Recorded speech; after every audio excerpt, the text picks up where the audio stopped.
Le village des associations va se dérouler à Saint-Malo, au complexe sportif de Marville, ce samedi de 9h30 à 17h30.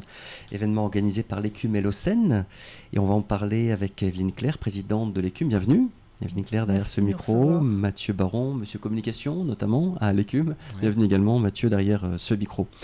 Alors avant de présenter plus amplement le programme du village des associations, on va rappeler peut-être aux auditrices et aux auditeurs l'esprit de l'événement. C'est plutôt festif, convivial ? Complètement, tout à fait. C'est bien sûr un grand événement de rentrée sur Saint-Malo, festif, convivial, puisque nous aurons des animations, de la restauration et plus de 200 associations présentes déjà, donc ce qui est très important. Donc là, on est vraiment revenu dans une configuration, j'ai envie de dire, dynamique et en temps habituel de l'événement par rapport aux années Covid. Ouais. Oui, complètement. Alors, ces associations, elles ont été inscrites, Evelyne Claire et Mathieu Baron, préalablement, donc pour être vraiment présentes samedi à Marville, c'est ça ? Ce sont des associations adhérentes. Expliquez-nous comment ça fonctionne en fait. Donc au total, il y aura 210 à peu près associations au village des associations, dont une soixantaine qui sont adhérentes de l'Océne, Office des sports et du nautisme de Saint-Malo, et plus de 150 qui sont adhérentes à l'Écume chez nous. Il y a de nouvelles associations cette année au village ? Oui, nous avons plus de 20 associations nouvelles qui seront présentes au village. D'accord. Donc c'est formidable. Dans quel domaine on peut savoir à peu près ? Tout domaine confondu, bien-être, social solidarité, culturel bien sûr. On a beaucoup de compagnies de théâtre qui nous rejoignent cette année. Donc voilà, il y a un panel très très large. En tous les cas, vous attendez un public nombreux. Est-ce qu'on peut avoir une petite idée de la fréquentation des précédentes éditions, on va dire en temps ordinaire, si je puis dire comme ça ? En tout cas, ce qu'on peut dire, c'est que l'an dernier, on a comptabilisé plus de 8000 visiteurs donc au village 2022. Donc très grande satisfaction, parce que c'était à peu près ce qu'on avait estimé en 2019. Donc on a retrouvé ce public de 2019 à minima, et on espère faire mieux, bien sûr, cette année. Cette année, oui. On est encore en été, effectivement. Vous avez bien raison de le rappeler, Mathieu, aujourd'hui. On le voit. Alors, est-ce que vous conseillez aux auditrices et aux auditeurs, j'imagine, pour les Malouins, de venir à pied dans la mesure du possible ? Il y a les transports en commun également qui desservent bien l'avenue de Marville. Pour les personnes qui viennent d'un petit peu plus loin, qui viendraient donc avec leur véhicule, on peut se garer... Il y a d'abord peut-être penser aux personnes à mobilité réduite qui viennent en voiture. Donc il y a un parking devant l'entrée du avenue de Marville. Donc il y aura des bénévoles qui ouvriront les barrières pour les personnes qui présentent une carte PMR. Et bien sûr, on invite... il y a beaucoup de voitures le jour du village, évidemment. On ne se fait pas d'illusions, il y a beaucoup de gens qui viendront en voiture. Pour installer notamment aussi, avant l'ouverture officielle. Mais les exposants ont un parking dédié. D'accord. Mais les visiteurs, vraiment, on les invite, bien sûr, s'ils n'ont pas le choix, ils viendront en voiture. Mais il y a 2 parkings à vélo qui sont aménagés, dont un devant l'entrée du village, et un second, ça c'est la nouveauté de cette année, un second parking à vélo de 500 places à peu près, au niveau de la rue de Tunis, et à l'angle de la rue de Tunis et de la Compagnie des Indes, à moins de 200 mètres du village. Donc le vélo et bien sûr les transports en commun du réseau MAT qui desservent tous les bus desservent la gare SNCF à minima, et c'est la station la plus proche du village. Ok. On rappelle bien sûr, Evelyne Claire, que l'entrée est gratuite à l'événement ? L'entrée est gratuite, absolument. Oui, l'ouverture, comme vous l'avez précisé, de 9h30 à 17h30, donc samedi 9 septembre. J'aimerais qu'on parle des bénévoles, parce qu'ils sont nombreux pour faire fonctionner un bel événement comme ça. Il y a l'équipe, il y a le noyau dur, j'ai envie de dire, de l'Écume et de l'Océne, respectivement. Combien sont-ils au moment de l'événement, à proprement parler ? Alors, au moment de l'événement, il y aura plus de 30 bénévoles, donc du cercle des bénévoles de l'Écume, plus bien sûr tous les bénévoles d'associations qui peuvent aussi apporter leur force, notamment pour le montage, pour l'installation le vendredi. Donc voilà, nous avons des bénévoles donc en permanence. Ça va de l'accueil, la gestion des flux, la restauration, les animations, etc. Voilà, ils seront vraiment présents. Et Evelyne Claire, vous me disiez avant de prendre antenne que les bénévoles cette année seront mis à l'honneur, mais dans un contexte particulier. Expliquez-nous ce qui se... Oui, c'est une première. Alors c'est une première pour l'Écume et une reprise pour l'Océne. L'Océne, donc avant les années Covid, faisait à l'issue du village des associations donc une remise de trophées, donc pour les sports uniquement. Et nous nous sommes mariés là aussi, si je puis dire. Donc, mariage heureux. Oui, tout à fait. Donc pour offrir un trophée des bénévoles à 14 associations, 7 du côté de Lausanne, 7 du côté de l'Écume. On est vraiment dans la parité là. Voilà, des associations bien sûr adhérentes. Oui, bien sûr. Nous avons adressé donc à l'ensemble de nos associations un appel à candidature, un dossier à remplir. Et voilà, et nous avons eu beaucoup de retours et nous avons dû sélectionner chacun de notre côté 7 donc, associations, enfin un bénévole d'association présenté par son président ou présidente ou représentant. Donc quelqu'un d'engagé qui a mouillé la chemise, comme on dit, Mathieu Baron. C'est pour récompenser les bénévoles de l'ombre en fait, qui sont actifs toute l'année et dont on ne voit pas forcément en fait. Sur le devant de la scène. Quoi. Exactement. D'accord. Et ça, c'est assez nouveau alors. Hein. Pour nous, c'est une première. Au niveau du village. D'accord. Par ailleurs, les comités de quartier seront présents au village des associations samedi à Marville. Alors, on en aura 16 en tout, 16 comités de quartier, donc quasiment un quartier tous les quartiers représentés de Saint-Malo en fait. Et si on a voulu les intégrer cette année, c'est parce qu'en fait, elles avaient envie, on en avait quelques comités de quartier qui venaient les années précédentes et on voulait qu'elles soient toutes représentées dans leur ensemble parce qu'en fait, elles apportent du lien avec les habitants de chaque quartier et elles apportent aussi des belles manifestations très populaires auprès du public malouin, notamment des vides-greniers à n'en plus finir et un marché des créateurs par exemple à Roté-Neuf et ça on espère qu'avec le village des associations on va les aider à trouver des forces vives nouvelles parce que ces comités de quartier comme la plupart des associations ont besoin de se renouveler les conseils d'administration et les bénévoles actifs quoi, à l'année quoi. Une belle visibilité aussi. Exactement. Vous parliez des animations tout à l'heure. Est-ce que vous pouvez nous en dire plus ? Qu'est-ce qui va se passer en fait dans cette édition ? Alors là, c'est pareil. Donc, avec les années Covid, nous avions arrêté donc les animations. Et là, c'est une reprise. Donc, il y aura des animations donc sportives vraiment sur terrain et des animations également sur podium.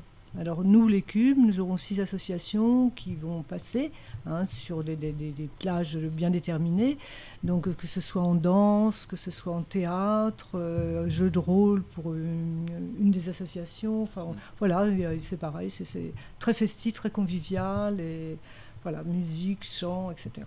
D'accord, et ce sera sur la journée ou uniquement l'après-midi, les animations ? Sur la journée. Sur la journée, d'accord. À travers un podium sera positionné devant le pavillon d'honneur, juste à côté de la salle d'athlétisme. Et la plupart des animations se dérouleront sur ce podium. Et certaines associations feront des animations devant leur stand. Ça va dépendre. On aura une grille d'affichés au village pour présenter tout ça. Et puis il y a un renouvellement aussi au niveau des présidents et des bénévoles sur les stands, j'imagine, dans la mesure du possible. Pour que certains aient le temps de manger ou puissent souffler un petit peu. Ça se passe comme ça généralement sur les stands des associations. C'est-à-dire il y a toujours en principe. C'est un binôme ou voilà, il y a toujours président ou président en principe, et puis il y a un binôme, et voilà, il y a des gens engagés de l'association qui sont là, ils se partagent leur temps, je dirais, dans la journée, ils se relaient, donc voilà, mais il y aura quelqu'un sur les stands en permanence, donc en représentant l'association.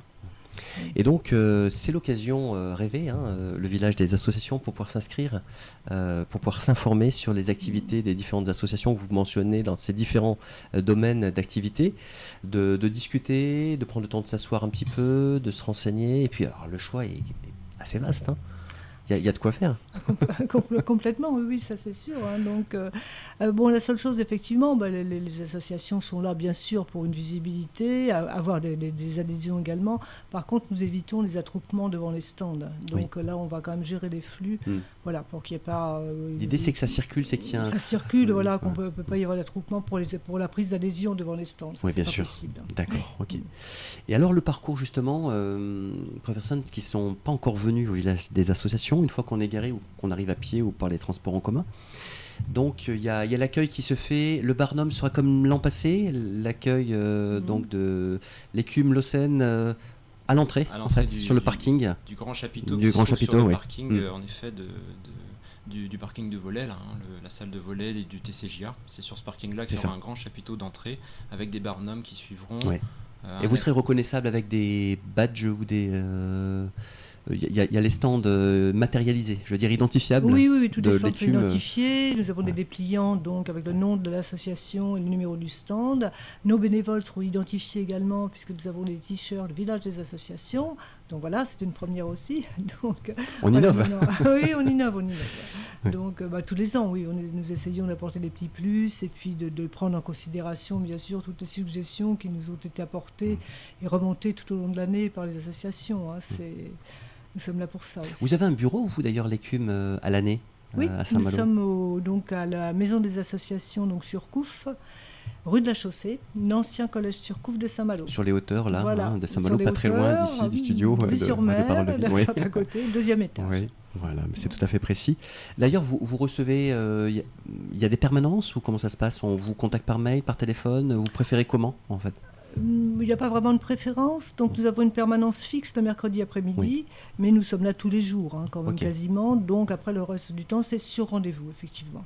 D'accord. Je me suis laissé dire qu'il y aurait un food truck. Est-ce que c'est vrai? Est-ce que mon information est bonne cette année au niveau restauration? 3. Plusieurs, allons-y. Qui peut le plus, peut le moins. Oui, il y aura donc des ventes aussi de glace en pot. Est-ce que l'information est bonne aussi, vous confirmez? Tout à fait. D'accord. Voilà, je ne citerai pas la marque. Parce mais... que l'été se prolonge à Oui, Saint-Malo, oui. cette Non, rentrée. oui, justement, il y aura des glaces. Espace buvette, bien entendu. Espace buvette, bien sûr, restauration. Ouais. Voilà. Ça, c'est au pavillon d'honneur? Au pavillon de... Ah, c'est ça, Mathieu Baron, que ça va se trouver? Les food trucks ils seront disséminés à plusieurs Oui. endroits du village D'accord. pour éviter aussi des Ouais, les attroupements trop c'est- conséquents. Ouais. Ok. Et puis la partie glace en pot, ce sera sur le chemin qui mène à la salle d'athlétisme près du pavillon d'honneur. Ce sera facilement repérable. Ok. Et la buvette, c'est au pavillon d'honneur. Ça se passe là-bas, d'accord. Y a-t-il d'autres informations que vous souhaitez laisser aux auditrices et aux auditeurs, Evelyne Claire et Mathieu Baron, sur ce bel événement qui est le village des associations à Marville, donc on rappelle 9h30, 17h30? Moi j'ajouterais village des associations, insister sur l'importance du bénévolat, moi je dirais. Ouais. Quand on vient au village des associations, c'est qu'on a déjà une appétence pour rencontrer d'autres associations, peut-être se projeter sur une activité. Et on a vraiment besoin aujourd'hui, et toutes les associations l'expriment, besoin de nouvelles forces vives. Quand je dis nouvelles, c'est pas forcément des jeunes, ça peut être des jeunes, des moins jeunes, et des retraités, des jeunes retraités, tous les âges, toutes les générations comprises. Les associations ont besoin de forces vives dans les bureaux notamment. Beaucoup de difficultés à trouver des successeurs dans les présidents, dans les trésoriers, secrétaires, mais aussi des bénévoles pour...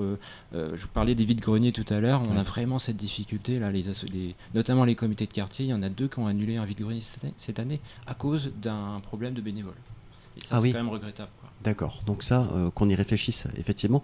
Au niveau des compétences qui sont demandées, parce qu'on ne demande pas à H24 d'être disponible pour intégrer une association, mais dans ce qui est remonté vers vous, Evelyne Claire et Mathieu Baron, dans les demandes des différentes associations, c'est... Donc Mathieu vient d'indiquer, effectivement, au niveau des bureaux, dans les places, mais c'est quoi? Qu'est-ce qu'on demande? Des compétences relationnelles, des compétences d'accueil, des compétences rédactionnelles? C'est quoi? C'est très varié, parce qu'en fait, ça va du secrétariat, ça va de la comptabilité, de chargé de mission, de projet, enfin, c'est très vaste. Tout dépend en fait de l'association. Que vous prenez caritatif, c'est encore différent, puisque évidemment là il faut des forces bien sûr pour les denrées, pour charger les camions, etc. Donc c'est vraiment très très large. C'est compliqué de répondre précisément à votre question. Enfin, vous donnez déjà des éléments de réponse assez essentiels. Là, je rejoins Mathieu, c'est vraiment une problématique majeure pour les années à venir. Toutes les associations manquent de bénévoles. Même pour le village des associations, nous avons 2 assos qui nous ont contactés en disant on ne pourra pas venir, on ne trouve pas de bénévoles pour tenir le stand. C'est dramatique, quoi. Alors c'est dommage parce que c'est l'occasion vraiment de rencontrer le public pour le coup. Et puis il y a les contacts entre associations, parce que je me souviens l'an passé, pendant qu'un autre membre de l'association tenait le stand, j'ai pu aussi déambuler dans les travées, les rencontrer. Puis, c'est l'occasion de se revoir aussi entre associations, on se connaît, on en reçoit beaucoup ici, donc c'est un moment aussi. Ce que je veux dire par là, c'est qu'il y a des bénéfices aussi sur le plan humain, d'être présent. Oui. C'est convivial, c'est chaleureux. Il y a un lien social qui est énorme. Et quand on arrive à Saint-Malo, c'est un bon moyen aussi pour se faire des amis, alors bien sûr se rendre utile, mais rencontrer des gens sur le plan purement social, moi, je de dirais, s'investir. Quand on arrive à Saint-Malo, la première étape, quand on n'est pas à l'aise et qu'on ne connaît pas le tissu associatif, c'est de faire partie, d'intégrer le cercle des bénévoles malouins. Comme ça permet d'être bénévole dans plusieurs événements, ponctuellement, bénévole ponctuellement dans plusieurs associations, et de trouver peut-être sa voie comme ça. C'est ça. Et on a eu des bénévoles qui se sont intégrés comme ça dans des... Elles ont voulu faire plus pour une association parce que voilà, ils avaient trouvé un petit peu leur voie. Et je pense que le cercle des bénévoles de l'écume peut aider les personnes à s'engager. C'est une piste, c'est une piste très à explorer. Ouais. Alors on a mentionné l'adresse de l'écume tout à l'heure. L'Océne, c'est à Paramé. C'est à Evelyn Paramé, Claire. oui. Dans la maison des... Comment l'adresse exacte? C'est la mairie annexe mairie annexe de Paramé, de oui, Paramé, tout à fait. place Georges Coudray. Oui. Ok. Très bien. Merci beaucoup, Evelyn Claire, présidente, dynamique présidente de l'écume. Merci Et à Mathieu vous, Baron surtout. pour la communication. C'est un plaisir de vous accueillir. On rappelle, donc village des associations, complexe sportif de Marville, ce samedi 9 septembre de 9h30 à 17h30. Bien sûr, on rappelle, l'entrée est gratuite. Je vous souhaite de bons préparatifs là pour la dernière ligne droite. Merci. Et puis d'avoir l'occasion aussi de profiter de l'événement, parce que je sais que vous êtes présent sur place, beaucoup de contacts, mais profitez-en bien. Merci, Merci Evelyn beaucoup. Claire, Mathieu Merci à Baron. vous. À très vite, donc à samedi.